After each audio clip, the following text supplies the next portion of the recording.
Hey guys, welcome back to Alaska Rural Homestead.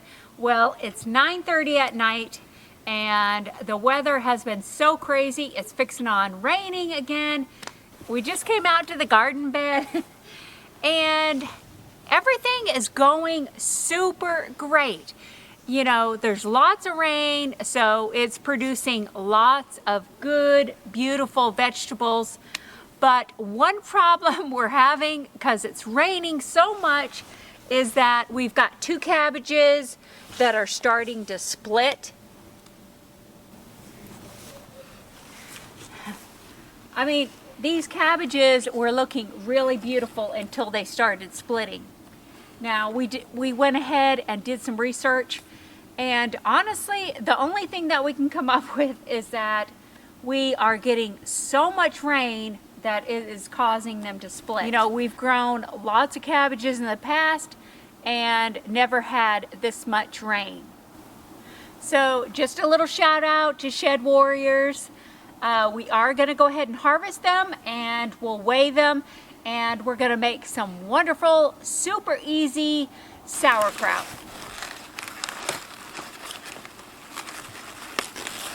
Anyways, I think this cabbage weighs probably maybe 3 to 5 pounds, but we're gonna give some of these leaves to Fiona and Shrek just to share the wonderful vegetables off the homestead. So anyways, this is my 1,000 head kale. It is just loving all this rain and it's just growing like crazy.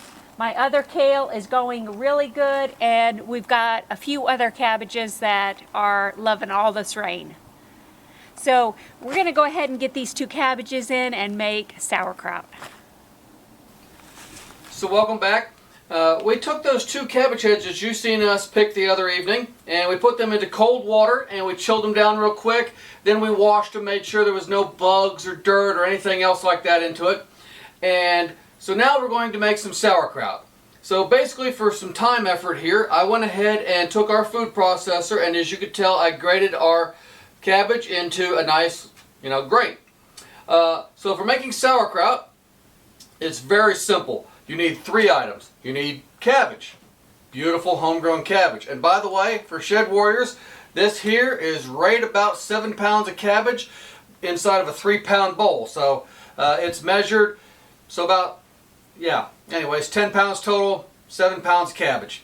The other thing you'll need is you'll need some good quality sea salt or good quality salt of your choice. We like sea salt, so that's what we've got. Basically, you want a tablespoon to a tablespoon and a half of good quality salt for every head of cabbage you're using. We have 2 heads of cabbage in here, so I've already pre-measured 3 tablespoons of good quality salt. Excuse me. And once you put that in here and you mix it up, it'll go into your crock. This is the 3rd item you need, is a crock or a really huge mason jar. With that comes your weights to hold this down while it ferments, and your lid. So the first thing we're going to do is we're going to pour this salt in here.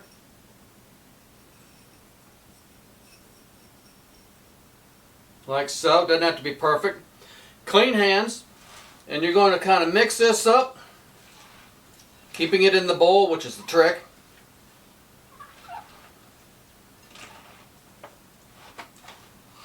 Now as you mix this, and you want to mix it fairly well and get it all mixed in, because this is what lets your cabbage ferment. It prevents it from going bad. That's what the salt does while it starts the fermentation process. And as you mix this and the salt mixes in, you'll get more and more moisture out of your cabbage, which is a good thing. All I'm doing is I'm just taking my hands and I'm kind of just squeezing it like this and letting the salt and the moisture mix in through this cabbage really, really well.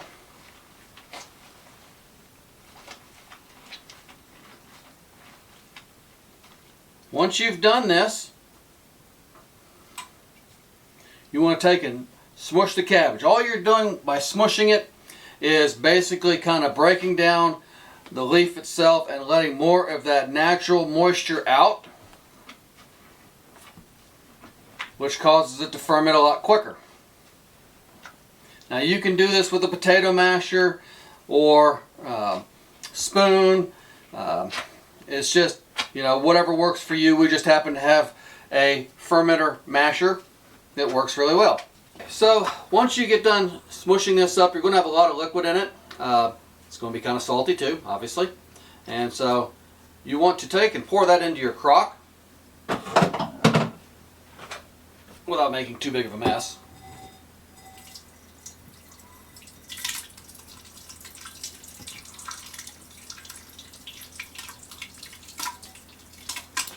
Boy, this bowl is heavy.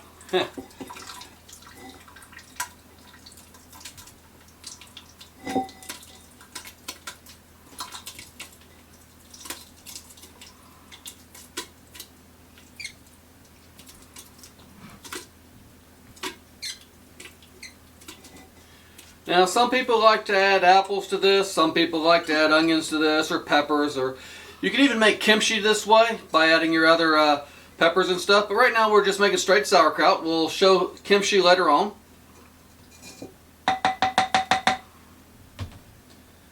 Okay, so once it's in there, just kind of take your little spatula or spoon or whatever you got and just kind of press it down a little bit.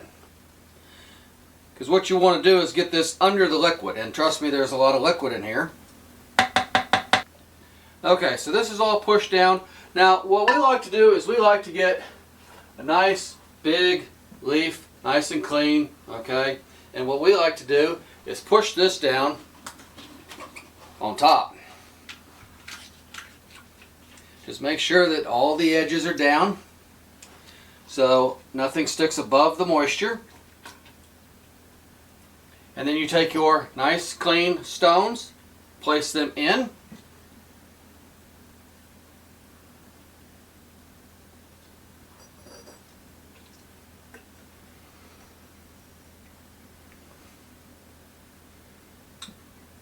And what that leaf does is it helps keep everything under the liquid.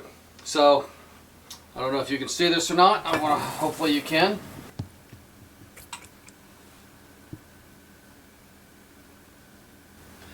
Okay, so now that you see what it looks like with the stones in there, you take your lid and you simply set it on top.